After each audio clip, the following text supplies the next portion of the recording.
Earth was destroyed a long time ago, but the appearance of a clocksmith only known as Y managed to recreate a destroyed world with nothing but gears. But, as they say, nothing lasts forever, so after 1,000 years, the gears start to collapse. In the present, Naoto Miura is a kid who is fascinated with anything with gear. He is a clocksmith, but he is a failure, till a coffin containing a beautiful lifelike automaton crashes into his place. Meanwhile, Marie Belle Breguet is not impressed that she has to clean up some business again.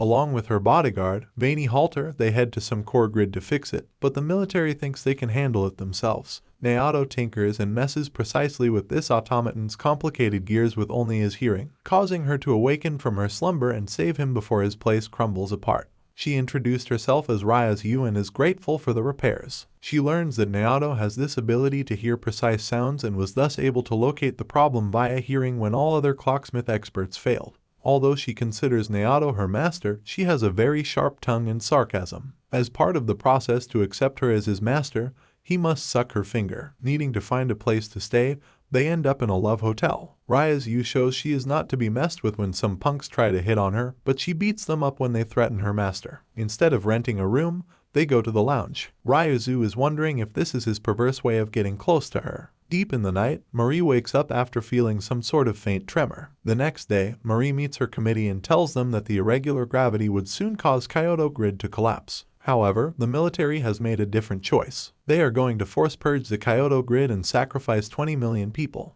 Marie discovers that the military plans on purging Kyoto and killing its 20 million inhabitants in order to save their reputation rather than admit to the public there is a malfunction they are unable to fix. After interrogating a soldier, Marie learns the malfunction is somewhere on floor 24 beneath Kyoto. Elsewhere, Naoto continues to hear noises from beneath Kyoto, and using his enhanced hearing also determines the malfunction is on floor 24. With help from her automaton bodyguard, Vaney Halter, Marie fights her way past military automatons to reach floor 24. Ryazu transfers into Naoto's school and declares herself Naoto's property, earning his classmates' jealousy. On floor 24, Marie and her team begin searching for the malfunction, but are ordered to retreat by the Clocksmiths Guild. Marie learns that Lemons Vacheron, a guild officer and business rival of Marie's family, is conspiring with the military's attempt to purge Kyoto in order to discredit the Breguet company and further the interests of his own Vacheron company. Marie goes against orders and swears to repair the malfunction. On the street, Marie crosses paths with Naoto and realizes that Ryazu has been repaired.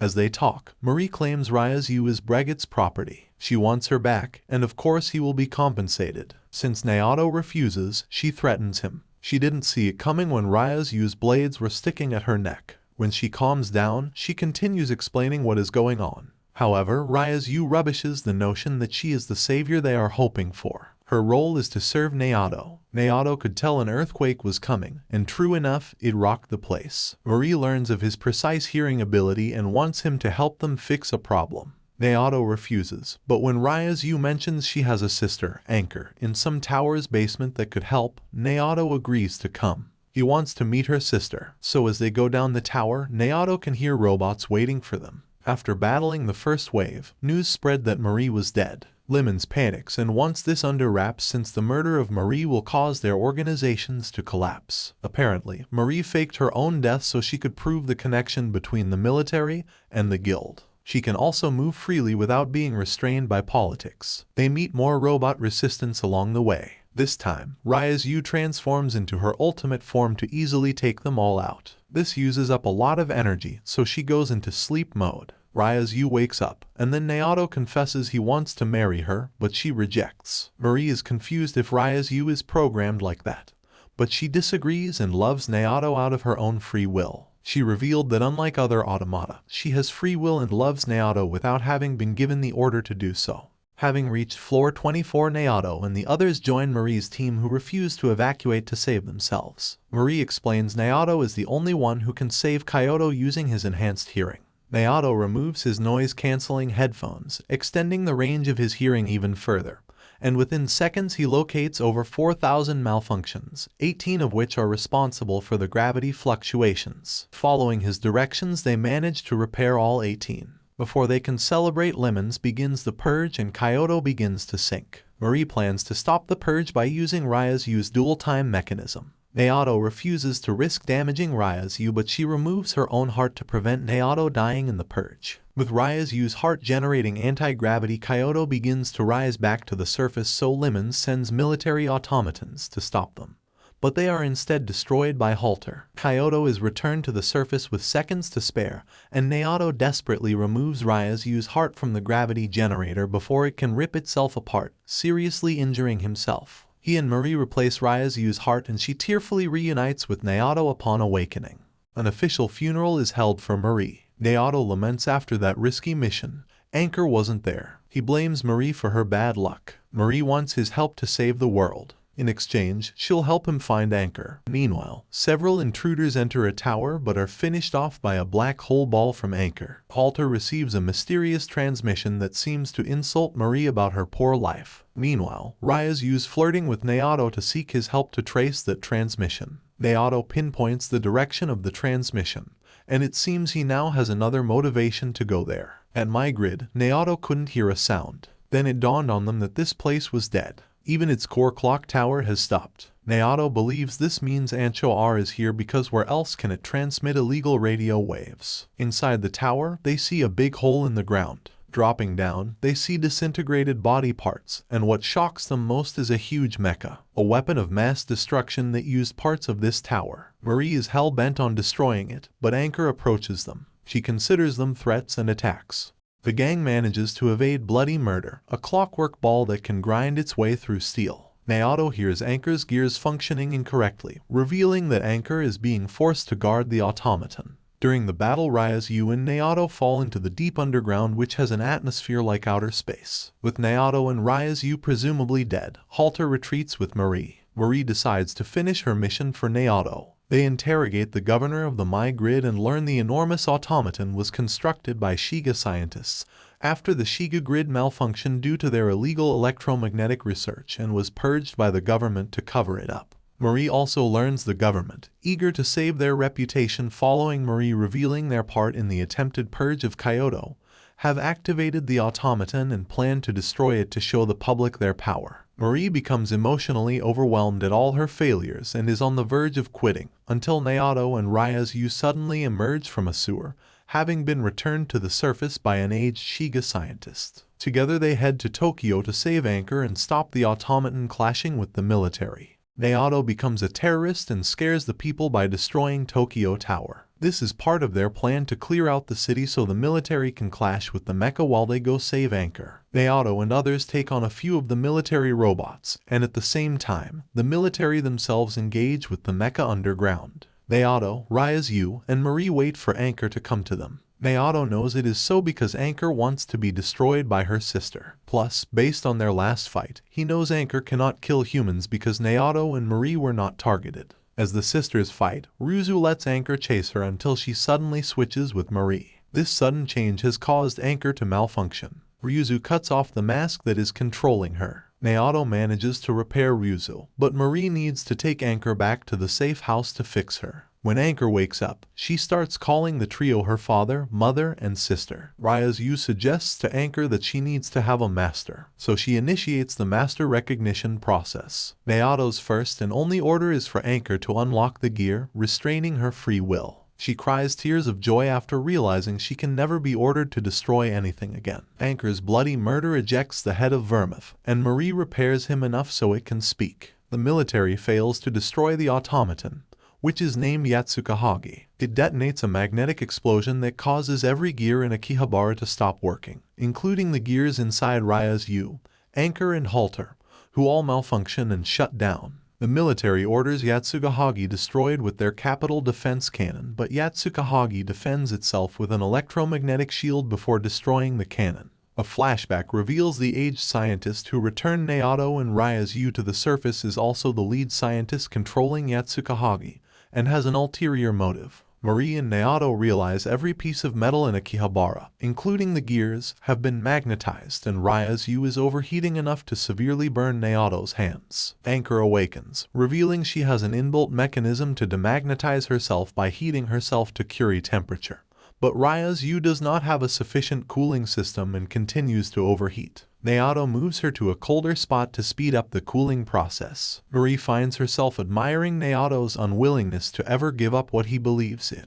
Marie seeks assistance from Meister Conrad to repair Raya's U and halter. She transfers Vermouth's brain into the body of a sex bot and discovers that Yatsukahagi, which needs 66 hours for recharging, is being manipulated to create conflict between the government and the military. The government intends to use a satellite named Tall One to drop a bomb on Yatsukahagi, resulting in the destruction of both Yatsukahagi and Akihabara. Meanwhile, on Yatsukahagi, the elderly scientist awaits Y's next move. An enraged Marie implores Anchor to annihilate Yatsukahagi. Unfortunately, Naoto collapses due to the destruction of his headphones, rendering him unable to block out the noise. Nevertheless, he remains resolute in his determination to hold accountable everyone who coerced Anchor into being a weapon. He engages in a heated argument with Marie, who also attempted to do the same. Marie, realizing how poorly she treated Anchor, apologizes and starts the process of repairing Raya's U. Furthermore, she becomes aware of how little Naoto knows about clocksmithing, as he primarily relies on his hearing and instinct. Naoto devises a plan to obtain the Pillar of Heaven at the center of Japan, locate a new body for halter, thwart the government and military's schemes, and ultimately save the Clockwork planet. Vermouth decides to join their cause, finding it entertaining.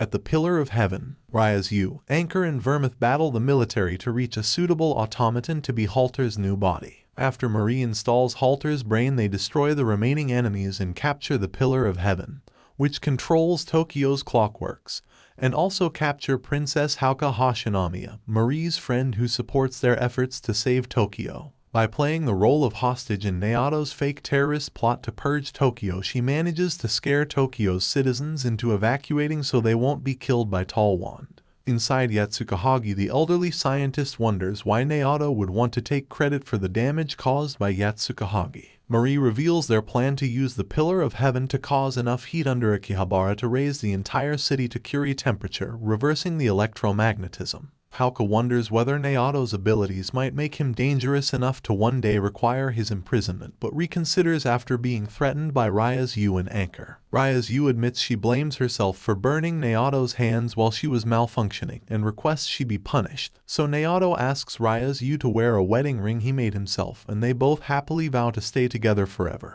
Inside Yatsukahagi, the scientist, who hates Y for replacing Earth with the Clockwork planet, betrays and executes his crew, and begins his true plan to destroy Y. He fires an electromagnetic burst directly at the Pillar of Heaven, and though Naoto instinctively attempts to protect the pillar by causing the weather control clockwork to form rain clouds, the pillar is damaged. The scientist contacts Naoto directly, questioning his knowledge of how Clockwork Planet functions. The government activates Tall One, but it is destroyed instantly by Yatsukahagi. The scientist accuses Naoto of being Y and swears to kill him. With Naoto still unwilling to order Anchor to destroy Yatsukahagi, Anchor decides to destroy it by her own free will and leaves. Naoto and Marie, both jealous of each other's skills, argue, fight, and eventually realize that their skills complement each other when they work together. By realizing this, they combine their skills and, though it should be impossible, begin to build a new pillar better than the previous one ever was. Raya's U fails to convince Anchor not to fight, so she makes her promise that no matter what she will return home.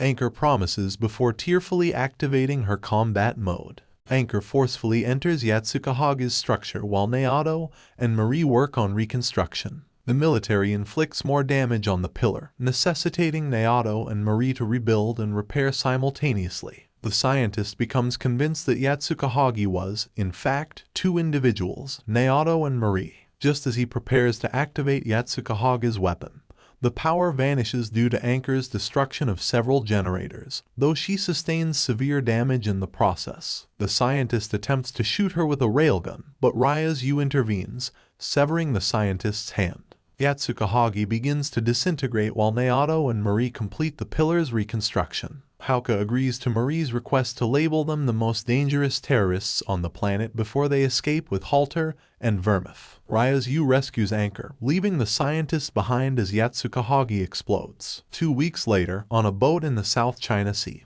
Halter's brain has been restored to his original body. Anchor is fully repaired, and Naoto and Marie continue to argue while discussing their latest plan to elude the battleships pursuing them. The anime ends here. Thank you for watching till the end, and please don't forget to subscribe.